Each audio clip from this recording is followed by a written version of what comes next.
उसका हिंदी में अनुवाद बताएं तो।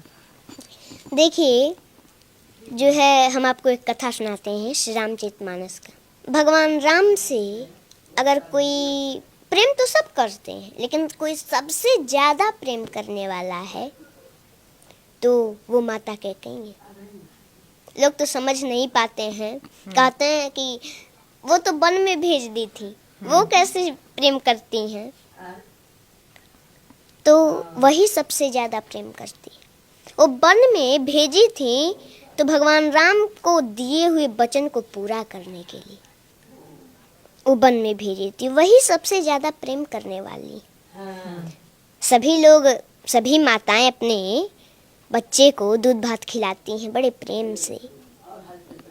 वैसे ही एक बार माता कैकेयी भी भगवान राम को अपने गोद में बैठा करके और दूध भात खिला रही थी। भगवान राम एक गिलास खाए, 2 गिलास खाए, 3 गिलास खाए, चौथे में हाथ पकड़ लिए। बोले, माँ, आपने कभी हमसे ये नहीं पूछा कि राम तुमको कुछ चाहिए। तो माता कैकेयी बोली कि अरे पुत्र, अरे राम, तुमको कुछ चाहिए तो जल्दी बोलो, क्या चाहिए? तुमको कुछ चाहिए, जल्दी बोलो। तुम्हें मांगने में देरी हो सकती है, मुझे देने में देरी नहीं हो सकती।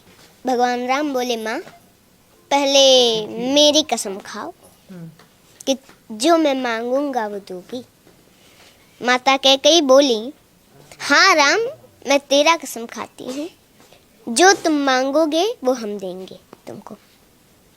मांगो, क्या चाहिए?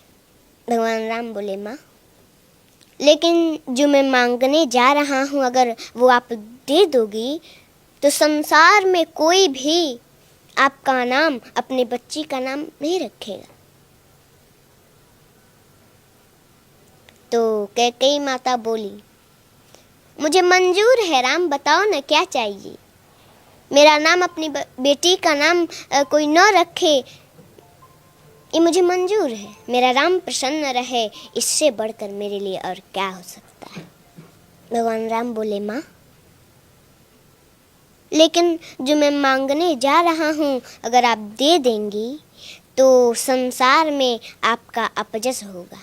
माता कैकेयी बोली, मुझे जस मिले, मेरा राम प्रसन्न न रहे तो वो जस मुझे नहीं चाहिए, मुझे अपजस मंजूर है। भगवान राम के आंखों में आंसू आ गए। बोले, माँ, लेकिन जो मैं मांगने जा रहा हूँ वो आप दे देंगी ना तो कदाचित आपको वैधव्य जीवन भी देखना पड़ सकता है। माता कैकेयी जब ये सुनी मौन हो गई। आप ही बताइए, कोई भी भारतीय स्त्री हो तो उसको ये बात तो खटकती है। मौन हो गई माता कैकेयी। थोड़ी देर मौन रही, फिर कुछ देर के बाद बोली, राम, मुझे कदाचित वैधव्य जीवन ही क्यों ना देखना पड़े, वो भी मुझे मंजूर है। बताओ तुम्हें क्या चाहिए।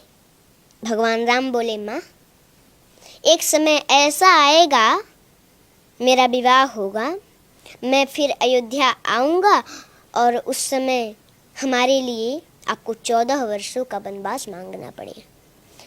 जब कैकेयी माता वनवास सुनी तो तुरंत धड़ाम से गिर पड़ी, जमीन पर बेहोश हो गई। भगवान राम ने जल से छींटा मारे तो कुछ देर के बाद होश आया। उठ के बैठी, थोड़ी देर मौन है, फिर बोली, राम, रो रही हैं। बोली, राम, देखो, मुझे अपजस भी मंजूर है, मेरा नाम, अपनी बेटी का नाम संसार में कोई न रखे ये भी मंजूर है। कदाचित तो ना देखना पड़े वो भी मुझे मंजूर है, लेकिन मेरा राम मुझसे दूर रहे ये मुझे कदाचित मंजूर नहीं है। राम, मैं तुम्हारे बिना 1 मिनट नहीं रह पाती। तुमने 14 वर्ष सोच भी कैसे लिया राम? ये वरदान वापस ले लो, मैं नहीं दूंगी, मैं नहीं दे सकती है वरदान। भगवान राम बोले, माँ, आपको ये वरदान देना होगा क्योंकि आपने हमारी कसम खाई है, और अगर मैं बन नहीं गया तो सरभंग ऋषि की जो है मांस गल चुके हैं, बस हड्डियां बची हैं जो कि अब सूख रही हैं। माता सेवरी, उनको हमारा दर्शन कैसे होगा माँ? उनको बन जाना पड़ेगा। उस दिन से माता कैकेयी भगवान राम से थोड़ा हट हट के रहने का प्रयास करने लगी कि वो समय आए और मेरे दिल के टुकड़े टुकड़े न हो जाएं और मैं राम को दिया हुआ वचन पूरा न कर सकूं, उसको दिया हुआ वरदान पूरा न कर सकूं तो क्या होगा? थोड़ा हट हट के रहने का प्रयास करने लगी और वो समय आया, वरदान मांगी। पहले तो भगवान राम को सूचना मिला था कि उनका राज्याभिषेक होने वाला है, लेकिन प्रसन्नता मयान गताभिषेकतस्तथा न ममले वनवास दुःखत मुखाम्बुजश्री रघुनंदनस्य मे सदास्तु सा मंजुल मंगल प्रदा। जब भगवान राम को ये सूचना मिली कि उनका राज्याभिषेक होने वाला है तो उनके मुख पर प्रसन्नता नहीं थी, लेकिन पुनः उसके अगले दिन उनको सूचना मिल गई कि 14 वर्षों का वनवास मिल गया, तो उनके मुख पर थोड़ा सा उदासी भी नहीं थी।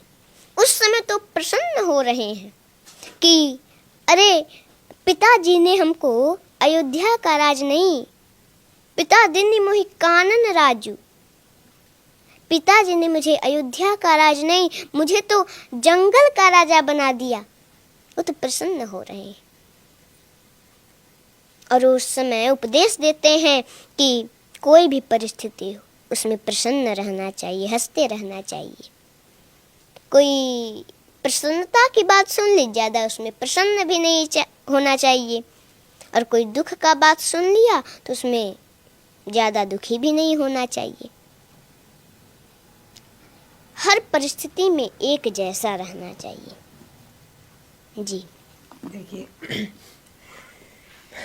पुत्र और माता के बीच का जो प्रेम है वो इन्होंने कितने प्यार से समझाया है।